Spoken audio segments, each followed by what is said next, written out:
Hey, sixth grade Bobcats, Mr. Flido here. Welcome back to another great week at the Helena Middle School. On this week's Bob lesson, I'm going to continue on part 2 of characteristics of healthy friendships.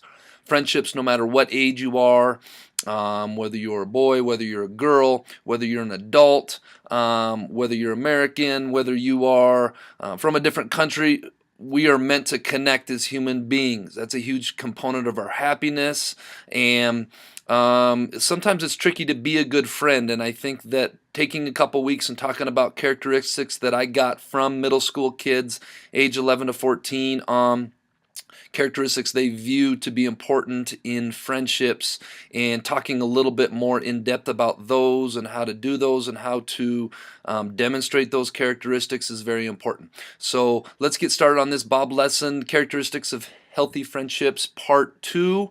I hope you guys go out there and make it a great week at the Helena Middle School. Okay, as promised, we had 20 characteristics that I got from you guys, and I am going to continue with tip or friendship characteristics 6 through 10 today. And the next one, number 6, is caring. Many of you talked about how important it was to be a caring friend, to be caring in a friendship. Caring is probably a pretty good prerequisite to being a friend. If you think about it, if you're not a caring type person, or if you don't want to be caring towards somebody, that's kind of what friendship is all about, right? Is caring about somebody more than just a stranger on the street. I'm going to introduce a new word to you guys today, and that word is selflessness. And selflessness basically means when you put others' needs ahead of your own. And sometimes I think in order to be a caring friend, sometimes you have to put other people's needs in front of your own. Okay, but I'm going to warn you, you got to be careful with this, because you can't always put other people's needs in front of your own. Like many of these characteristics we talk about in friendships, you must have compromise. You must have give and take. Maybe my friend Johnny is having a tough day today. Maybe I put his needs in front of mine. Maybe I put my stuff aside and say, hey, Johnny, what's going on today? Can I be a friend? Can I help you out? You know, maybe the next day he's having a bad day again. But if it's every day, I can't always do that. Friendships need to be give and take, and they need to go back and forth. All right, tip number 7 is be supportive. And this is kind of the same thing. This is very close, but a little different. This one seems fairly obvious when it comes to friendships. Obviously, you have friends and you expect support from friendships and that they are supportive. But it's always a good reminder that being supportive is a very important characteristic of friendship. Friends rely on each other for support. Okay, we get support from different areas in life. We get support from our parents. We get some support from our aunties and uncles. We get support from our grandpa. We get support from our teachers, from our counselors, from lots of other people, and we also need to get support from our friends. So when you have a friend that is having a difficult time, make sure and lend a helping hand or an ear for listening or solid advice or whatever it is. Part of being a good friend is recognizing, hey, I'm going to support my friend in whatever it is that they do, or when they're having a bad day, I'm going to support them. Tip number 8, you guys recognize this picture. I had to pull it back again. Be a good listener. You'll see that being a good listener is so important for virtually everything we do in life. For school, for being a good son or daughter, for being a good brother or sister, for being a good student, and in this situation, it's important for being a good friend.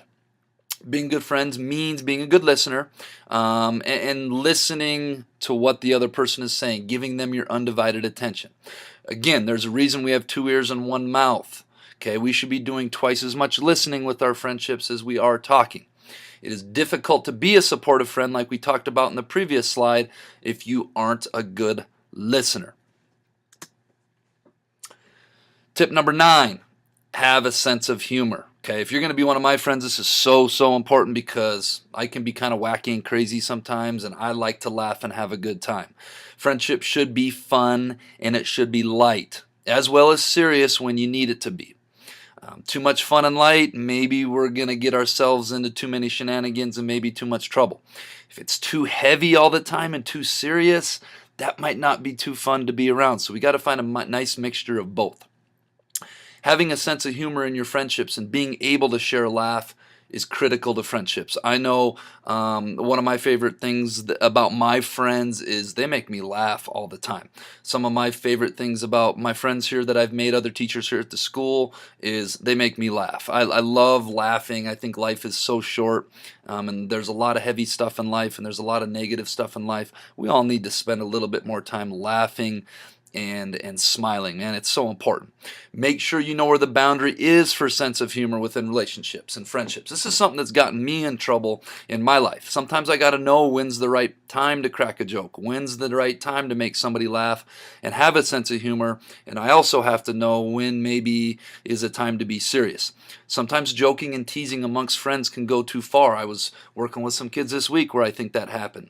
You know, they're friends, joking back and forth, and then all of a sudden somebody takes it too far and we cross that line, and all of a sudden we're not being a good friend and we're being disrespectful. Part of this is knowing who your friends are. I know some friends that I can joke around with all the time. I know some things are off limits, some things are on limits. It's important to know when it comes to having a sense of humor with your friends, and please listen, this is very important.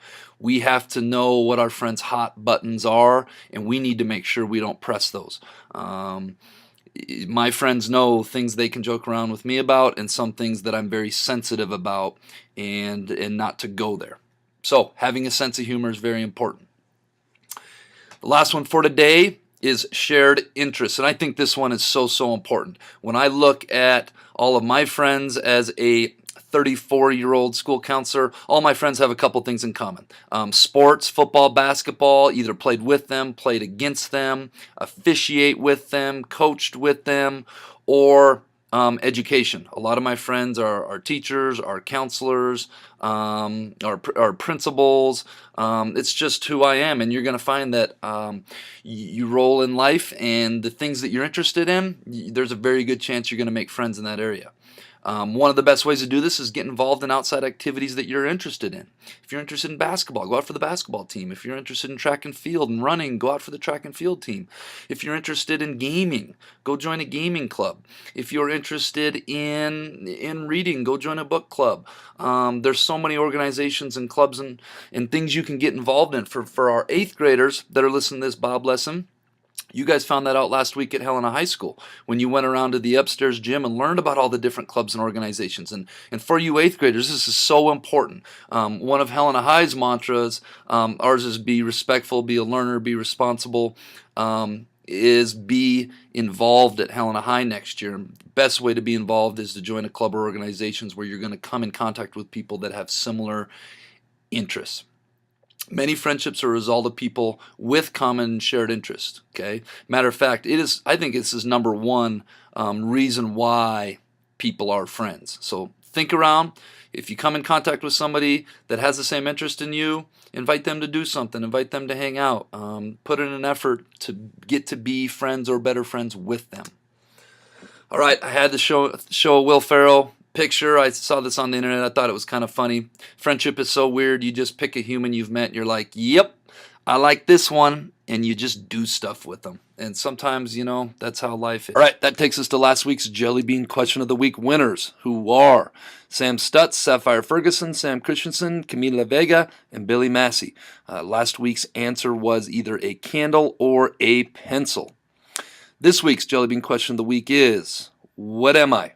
Black when you buy it, red when you use it, and gray when you throw it away. If you think you know, get your answer into the Bob box no later than Friday. All right, 6th grade Bobcats, let's make it a great week at the Helena Middle School.